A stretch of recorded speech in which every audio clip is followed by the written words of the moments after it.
December 29, 1942. Manchester, England rain moved in thin, uneven lines over the blackout city. Each drop struck the tin roofs with a tired rhythm, lost among the hum of distant factories still running on borrowed power. Inside a small maintenance hut behind the Northern Munitions plant, Sergeant Harold Minton sat beside a dead generator. The light from his lantern trembled against the wet walls. His gloves were damp, his breath short and visible. The smell of burnt oil and wet wool hung heavy. Regulations pinned above the door reminded him of his orders. Wait for official components from London. They would arrive in 12 hours. But the storm outside had already cut 2 transmission lines. If the generator wasn't repaired, the plant and the searchlights it powered would go dark by nightfall. Minton leaned closer to the machine.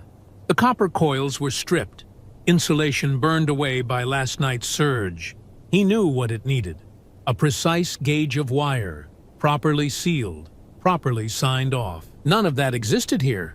Only scraps, fragments, and one rusted spool marked unfit for field use. The safe choice was to wait. The correct choice, according to the book, was to do nothing. But through the rain, the faint pulse of anti-aircraft guns echoed from the coast. Somewhere out there, enemy bombers were forming. The blackout sky would soon become a map for destruction. He unrolled the damaged spool, inspecting each brittle strand. The wire was thin, uneven, but still conductive. He glanced again at the notice board. Unauthorized modification of defense equipment. Court-martial offense. The line blurred before his eyes. His hands, trembling not from fear but from cold, reached for the pliers. A quiet click, the sound of decision. By afternoon, the rain had turned to mist. The hut's single bulb flickered as the improvised circuit began to hum. A smell of hot metal filled the air. Minton stepped back, listening. The old generator coughed, resisted, then turned. The vibration traveled through the floorboards, steady and mechanical. Outside, the perimeter lights revived. One by one, pale halos cutting through the fog. It wasn't regulation. It wasn't approved. But it worked. At 7 p.m., a German Heinkel formation crossed the coast. Searchlights over Manchester turned the night sky white. Batteries opened fire. Observers later confirmed the northern sector stayed lit. Bombs fell elsewhere. The plant remained untouched. At dawn, the inspection team arrived from London. They found the wire fix, soldered without authorization, wrapped with what looked like adhesive tape and steel scrap. The senior officer wrote one sentence in his report: "Generator restored through unsanctioned method. System integrity preserved. No medal, no commendation. Just another line in maintenance records, filed and forgotten." Weeks later, the same generator powered the assembly line for anti-aircraft shells used over the channel. The patched wire remained in place until war's end. The men who inspected it later called it Minton's glue and wire fix, though his name never left the ledger. Steel won't remember who tightened the bolt. Circuits don't record hesitation. They only obey current. Would you have waited for London or turned the switch? Before the war, Harold Minton worked in a tram depot outside Leeds. The workshop was small, its windows clouded with years of soot. He spent his days bent over metal, tracing faults others had already written off as scrap. Co-workers called him slow. They said he wasted time on hopeless pieces. Yet, day after day, the trams left his bay running smoother than before. Minton never argued. He spoke through precision. A tightened bolt, a sealed wire, a hum restored to steady rhythm. To him, every machine held memory. It remembered how it once worked, if someone listened long enough. When war began, the depot's silence changed to the roar of mobilization. Minton was assigned to the Royal Electrical and Mechanical Engineers, his tools repacked under military inventory. In the new order, patience became inefficiency. Improvisation became risk. Each task had to follow the manual, each repair stamped, each hour accounted for. But some habits survived discipline. Minton still carried a small tin in his breast pocket. Glue, wire scraps, a strip of insulation tape folded twice over. Civilian relics. They weren't regulation, but they were familiar. A craftsman's safety net against failure. He cleaned his tools the same way he always had. Rag soaked in solvent, slow circular motion, the steel warming under his palm. The routine steadied him. Others smoked or joked to pass the time. Minton worked through silence. He believed reliability came not from power, but from rhythm, from knowing the exact resistance of a stubborn thread, or the faint vibration before a fuse failed. Machines spoke in quiet signals. Most men were too loud to hear them. In 1942, when he was transferred to Manchester's munitions district, that silence grew heavy. The city worked without pause. Night shifts under blackout curtains, sparks from grinders hidden behind heavy drapes. He learned to measure fatigue in the hum of motors, to sense when a generator strained. Each failure meant delay. Each delay meant darkness. When he arrived at the maintenance hut that winter, he found the same patterns he'd known his whole life. Burnt copper, stripped casing, overworked bearings. Only now, a misstep could black out a city. By then, Minton's reputation had become a quiet rumor among the crews. They said he could make anything run. Pumps, welders, even a broken radio with no proper coil. Some joked that he could power a convoy on stubbornness alone. He ignored the talk. His faith was in method, not miracle. Glue and wire, pressed steady, made systems live again. He trusted that over theory, over orders written far away. That night, as the rain gathered on the hut's roof, his hands moved with the same calm they once did on tram lines. The same patience his officers called wasteful now dictated each movement. Strip, twist, bind, seal. It was the rhythm of repair, a ritual older than the war itself. The war demanded speed, but survival came from care. By dawn, the generator turned. It wasn't perfect, but it was alive. Power returned to the lines, and the searchlights burned through the fog. His small tin sat open beside him. Glue smudged, wire ends blackened, tools arranged in neat order. He would clean them again before morning inspection. Metal remembers the hands that mend it. Systems endure because someone refuses to let them fail. Would you have trusted the manual or your own hands? The power station that supplied Manchester was more than a facility. It was a living artery, feeding light and current into the northern body of Britain's war industry. Its circuits reached across 40 square miles, into factories, foundries, rail yards, and air defense posts. Voltage maps were drawn by hand in the early days of the Blitz. Each transformer bore a number stenciled in white, each junction recorded in a bound logbook signed in ink. Nothing moved in silence. When current flowed, it sang through the lines, a pulse measured, logged, and repeated. Minton's section maintained the outermost chain. He and his men worked in huts spaced across the county, small relay points between stations. They checked meters, replaced coils, and signed forms in triplicate. Every switch was regulated by order. Every failure reported through ranks. The system demanded discipline, predictability over initiative. It was built to run like clockwork, and like any clock, it feared improvisation. By 1942, the grid was stretched thin. Airfields had multiplied faster than new substations could be built. Anti-aircraft sites drew heavy current each night. Runway lights took the rest. One fault could darken 100 square miles. Engineers worked in overlapping shifts, never sleeping more than 4 hours at a time. Still, the system held a network of copper veins and human endurance. In that design, every node mattered equally. Yet each node was forbidden to act alone. The manuals were clear. No unsanctioned repair, no substitute materials, no deviation from London's code. That was how the structure survived, by removing judgment from the field. Minton understood it, even respected it. But in practice, The same rigidity that ensured stability also created paralysis. A single failed generator, waiting for parts, could silence 5 towns. The rain that night blurred the telegraph lines. Reports lagged. Orders stalled. The London warehouse closed at 6:01 p.m. The chain of authorization would resume at dawn. Until then, the entire northern sector existed in procedural suspension. A blackout waiting to happen. Inside Minton's hut, the silence of that system became audible. A generator stood still, not for lack of fuel, but for lack of permission. The irony was plain to every technician in Britain's wartime grid. The structure built for resilience could not survive human waiting. Every layer of oversight insulated the system from failure and from repair. Steel towers stood tall, cables thick with frost, but the lifeblood of the grid was paper. Paper with signatures. Paper that could not conduct current. Minton's task, officially, was to guard a dead circuit until help arrived.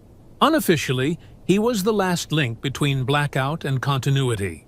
The network had no room for instinct, yet depended entirely on men who could act before instruction. That contradiction powered the war as much as electricity itself. By dawn, the current flowed again. The grid never noted how. Reports would list temporary restoration by local personnel. The lights stayed on. The records stayed clean. Systems survive because someone disobeys in silence. Would you have followed the order or restored the current? By afternoon, the hut had taken on a weight of its own. The air felt thick, part damp, part current. The voltmeter needle wavered, jerking between numbers that no longer meant certainty. A faint smell of ozone bled through the insulation. Smoke rose in soft curls from the secondary coil, too thin to see unless the lantern flickered. Minton rubbed his gloved thumb over the meter casing. The vibration beneath it wasn't steady anymore. The circuit was breathing unevenly. Outside, the usual sound of lorries had vanished. The fuel convoys that passed each hour were gone, rerouted south after the morning's air raid. Only wind moved now, pushing sleet against the siding. The silence between gusts was wider than before. Without the hum of engines, the war felt distant. A quiet waiting, stretched thin across the power lines. He opened the logbook and checked the timings. 3:42 p.m., voltage drop, minor. Temperature, rising. He noted each in pencil, then stopped halfway down the page. The smell of hot varnish drifted again, sharp enough to cut through wool and rain. Somewhere far off, sirens gave a brief, uncertain call. A test or a mistake? The sound reached him, hung for a second, and died. He leaned close to the machine. The secondary coil had begun to sweat, droplets forming along its casing. He touched the frame lightly. It was hotter than it should be. The grid was still alive, but its pulse was irregular. Minton stood still, listening. The hum of current ran through the concrete floor. Slow, stuttering, and out of rhythm. A living network, suffocating under its own caution. A voice cracked through the field radio. Words buried in static. Hold position. Engineers en route by nightfall. The transmission repeated twice, slower each time. Then silence. Minton looked at the handset. The cord coiled like a dead snake. Orders, always clear. Always late. He set the radio aside and checked his watch again. The minute hand crawled forward, heavy and deliberate. IP 44. PM outside. Daylight thin to the color of tin. Sleet hissed against the windows. He adjusted the regulator to relieve pressure, just enough to keep the line breathing. Sparks flashed briefly, then faded. The hum steadied. He exhaled. Not relief, just pause. The rule book said, observe, not act. But observation alone wouldn't stop a blackout. By 16 Wur, the generator casing rattled under its own strain. Minton could hear it even when he stepped back. The uneven tick of an overworked heart. He logged it in quiet handwriting. Stability declining. Awaiting engineers. He underlined nothing. He knew no one would read it until morning. The sleet turned heavier, sweeping sideways across the yard. Somewhere beyond the fog, transformers along the line began to click irregularly. Relay arms breaking pattern. A system designed for certainty was now running on hesitation. Inside the hut, Minton sat beside the generator. The voltmeter still trembled, its needle searching for a balance it would never find. He could feel the charge beneath his boots, restless and unsupervised. The network was weakening, not from enemy fire, but from its own obedience. Machines don't wait. People make them wait. Regulations forbade improvised joins. Every manual repeated the rule. A single spark could ground a line or burn a station. The text was absolute. No repairs without certified parts. No substitutions. No field improvisation. Minton had read it often enough to remember the phrasing by weight, not words. Yet as the sleet turned heavier and the voltage needle trembled near failure, he realized what the rule didn't say. It didn't account for silence. It didn't account for waiting while power bled away. He opened his pouch slowly, the gesture mechanical, deliberate.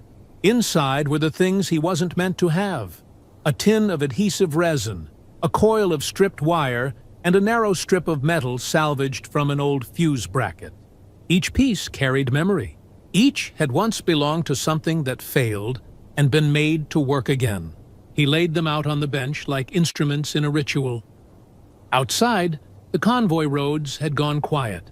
The hum of engines, the metallic pulse of passing trucks, gone. Only wind and the faint buzz of distant current that refused to die. He could hear it in the floor, faint but stubborn.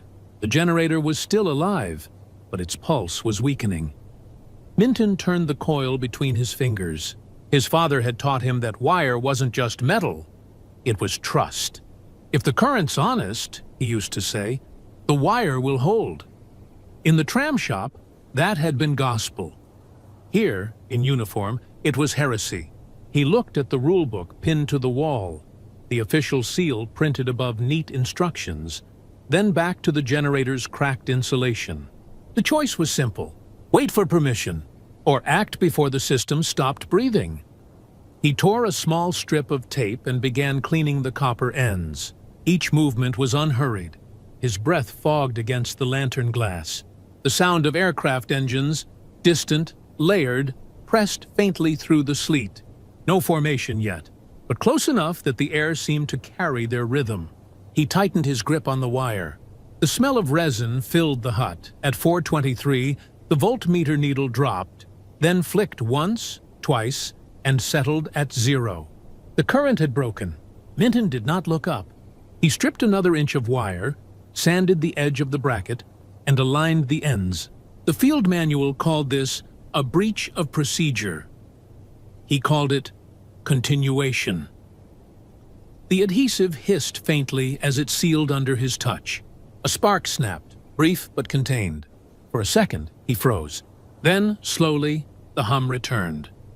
Weak, uneven, but alive. He adjusted the bracket, pressing it firm until the sound stabilized. The light above flickered once, then held. The line had survived.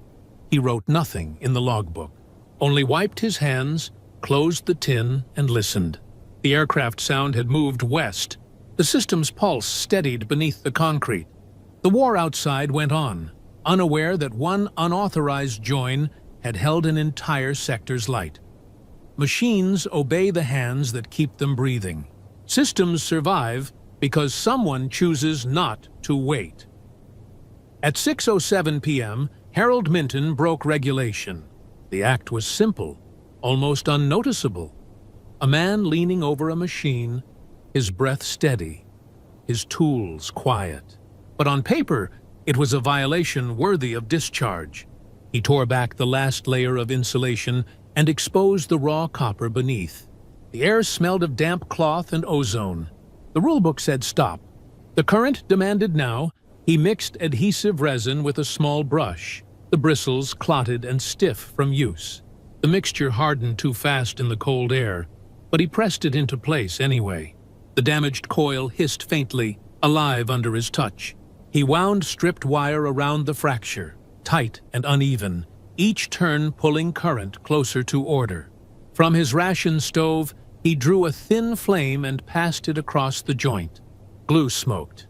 Sparks snapped. The light above him flickered, guttered, and then caught again. For a moment, he thought it would fail. Outside, fog rolled over the rooftops, the kind that swallowed both distance and sound. Beyond it, faint engine noise echoed, the distant pattern of aircraft turning inland. The city was invisible now, only shapes behind rain. He adjusted the voltage dial, felt resistance, and held it. The hum deepened. The relay clicked once, then again, precise and rhythmic, as if the circuit had remembered itself. He stepped back. The voltmeter needle rose and held steady. The generator's tone was lower than before, a quiet, stable vibration that carried through the floor and up his boots.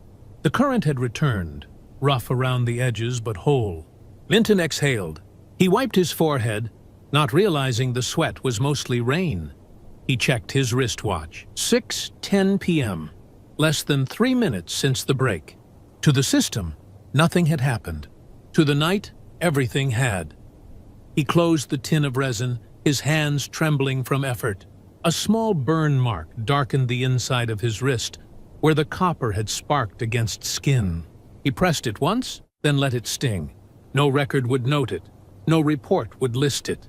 The power lines outside carried on, their current merging into the larger rhythm of the grid. Minutes later, the streetlights along the northern edge flickered alive.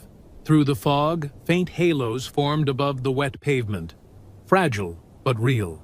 Somewhere down the line, a siren wound up into readiness, its circuit restored by a repair no one had authorized. Minton stood still, listening. The hum was steady now. He could hear it beneath everything. The rhythm of an industrial body restored by glue, wire, and a quiet act of defiance. There were no cheers, no observers, no confirmation of success. Only the faint glow outside, holding steady against the dark. He picked up his gloves and returned them to his pouch. The tin clicked shut. Rain continued on the roof, measured, exact, like a metronome counting the seconds of an unrecorded victory. The grid never knew his name. The light stayed on because a man decided not to wait for orders. Systems endure because someone breaks the rule at the precise moment it matters. Would you have risked the spark? Or watched the line go dark?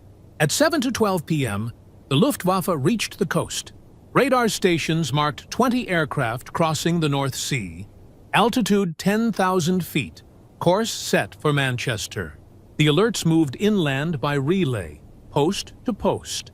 Along the same current Minton had kept alive. In the operations room, map pins shifted. Phones rang once, and the chain of defense engaged. Searchlight teams along the perimeter reported full visibility. Beams rose through low cloud, sweeping the sky in coordinated arcs. Anti-aircraft batteries aligned by signal, each position powered through the same northern grid. Had the generator failed as predicted, the system would have collapsed in sequence. 5 towns into darkness, then the airfields, then the city itself. But the current held. The lights that should have failed remained steady, their circuits alive through one unrecorded repair.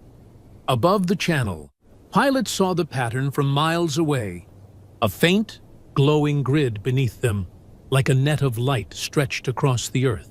The first intercepts began near the estuary. Searchlights caught the bombers' bellies, reflecting dull silver through fog. Fire control officers adjusted bearings by the second, their instruments ticking in rhythm. Shells burst between the formations. The city's defenders could see every turn. Down in the maintenance hut, the same rhythm echoed in smaller form, a steady mechanical pulse beneath the rain.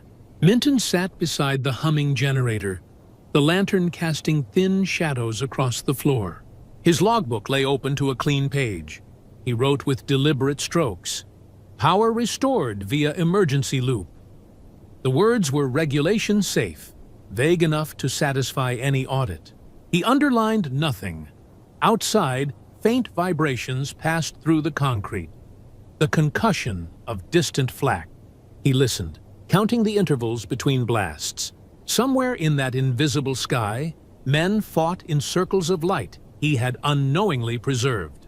The system did not thank him. It simply worked. By 7:45 p.m., the reports filtered back. 4 bombers down, 2 damaged, none reached the industrial zone. The blackout chain that should have started at 1807 never came. Every circuit north of the city held its load. Command credited the efficiency of the network. London sent a brief note of commendation. Sector resilience confirmed. No mention of the hut. No mention of the man. Minton leaned back, his shoulders pressing against the cold wall. The resin on his hands had hardened into a dull crust. He closed the logbook, folded the pencil into the binding, and sat still. The hum of the generator filled the silence between distant artillery reports. He looked at the floor where the copper had scorched the boards and rubbed it with his boot until the mark faded. To the grid, the event never existed. To the record, the lights had never flickered. Yet for one winter night, a line of improvised copper had carried an entire sector through the dark. The war would remember the bombers, the guns, the pilots in the sky, but not the man who refused to wait for permission. Systems endure because someone, somewhere, ignores the manual long enough to keep them breathing. By dawn, the rain had stopped. The air carried the smell of cold soot and wet iron. The generator still ran, its hum lower now, but steady. Minton sat by it in silence, his logbook closed, gloves folded on the bench. The resin around the splice had hardened into a dull gray seam. It looked crude, functional, neither neat nor accidental. At 7:10 a.m., the inspection lorry arrived. 2 officers stepped out, followed by a senior engineer from London. Their uniforms were dry. They had traveled in heated comfort. The hut's floor was slick with mud. The lantern burned low. The engineer examined the repaired junction without speaking.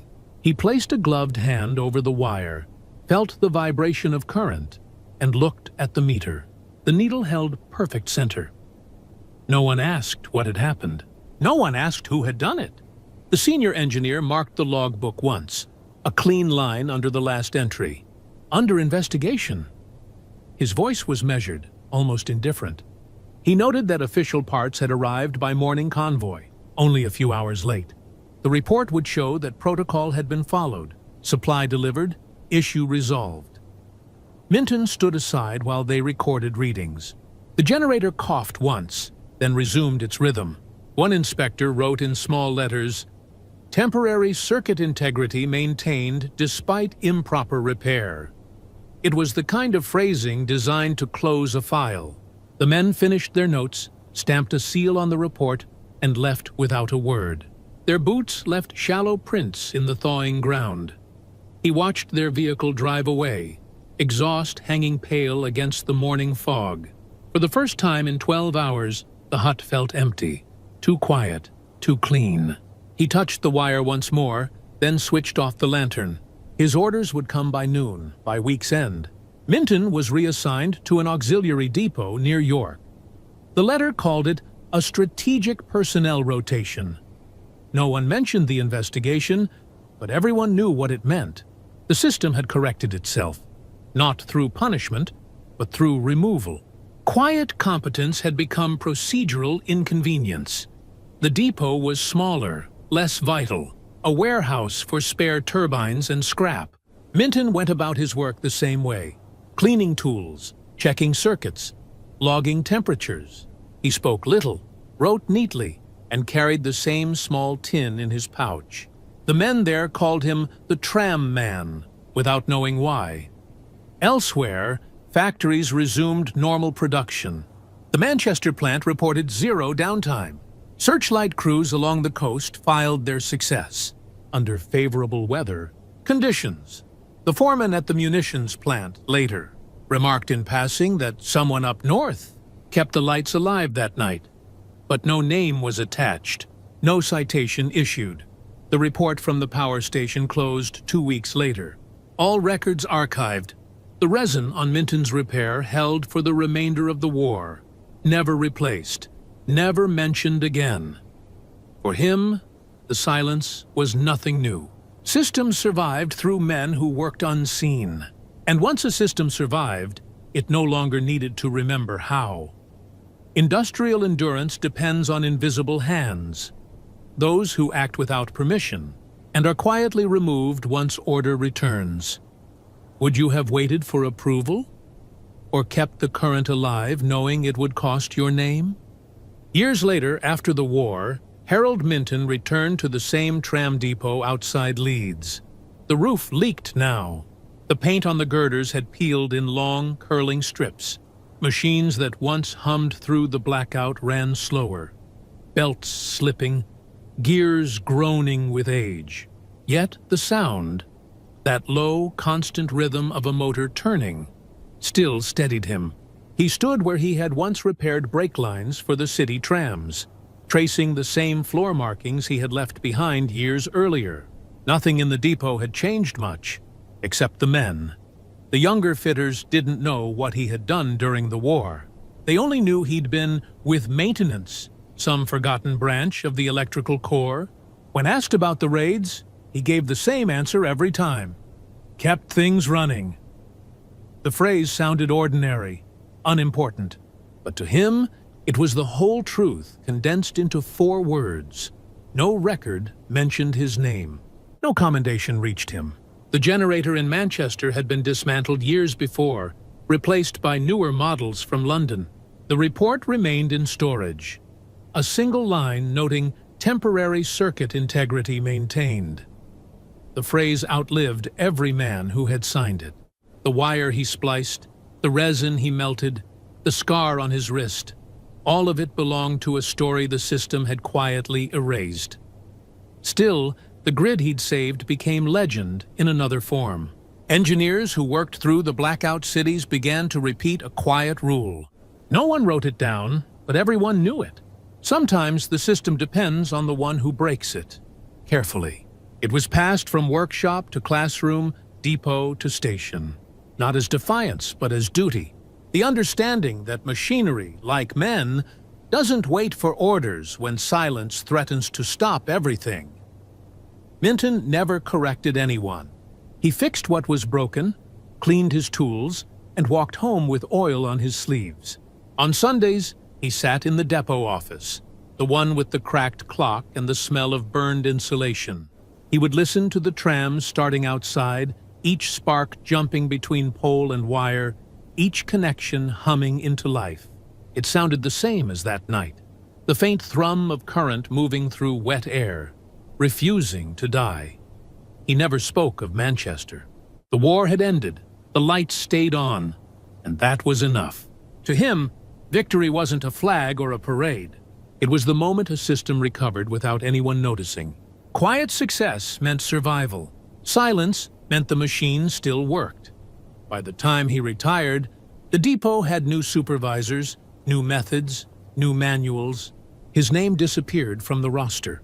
But in every station powered by men who understood the value of one unapproved repair, his legacy moved unseen, like current through hidden wire. Electricity and loyalty share one trait. Both fail in silence before they are seen. Would you have trusted the fix or waited for permission?